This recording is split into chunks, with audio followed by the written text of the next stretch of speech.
30 joueurs, 35 joueurs, bien sûr. Ça fait quand même depuis 3 ans que je suis à la tête de cette sélection. Bien sûr que j'ai des idées. Si vous me parlez aujourd'hui de 23 joueurs, je vous dirais que oui, 15 joueurs à 18 joueurs.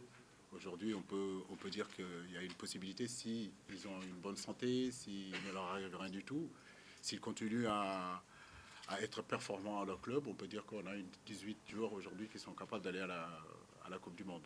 Si vous voyez, depuis que j'ai pris cette équipe nationale jusqu'à aujourd'hui, l'ossature du groupe est quand même là depuis 3 ans. Donc nous devons rester cohérents sur ce que nous sommes en train de faire. Maintenant, ça reste le football. On sait que beaucoup de choses peuvent se passer. Il peut y avoir des méformes. Il peut y avoir aussi des blessures. Donc oui, beaucoup de choses peuvent se passer d'ici la liste définitive. Maintenant, concernant les matchs amicaux, vous savez, dans le football, il y a ce qu'on veut et ce qu'on obtient. Voilà, donc entre ce qu'on veut et ce qu'on obtient, il y a une marge. J'aurais aimé, j'ai eu à le dire, j'ai eu à communiquer là-dessus, à avoir peut-être d'autres matchs amicaux. Mais comme je dis, dans le football aujourd'hui, il ne faut sous-estimer personne. Donc c'est important pour nous de jouer. Et jouer l'Ouzbékistan, c'est important pour nous. Il ne faut pas les sous-estimer.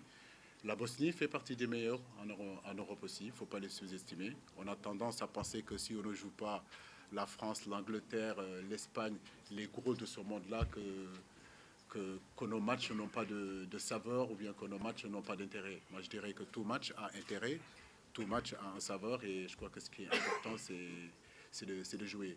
N'oubliez pas qu'en 2002, on n'avait pas joué non plus l'Espagne, on n'avait pas joué non plus la France. Bon, si, un match de compétition, mais on n'avait pas joué non plus les gros. Ça ne nous a pas empêché de faire une belle compétition, ça ne nous a pas empêché de faire une bonne préparation. Prions Dieu qu'on soit sur la même route aussi que 2002. Voilà. Vitel, parce que quand je jouais, je suis venu plusieurs fois à Vitel, avec le Paris Saint-Germain, avec Montpellier. C'est un endroit que je connais.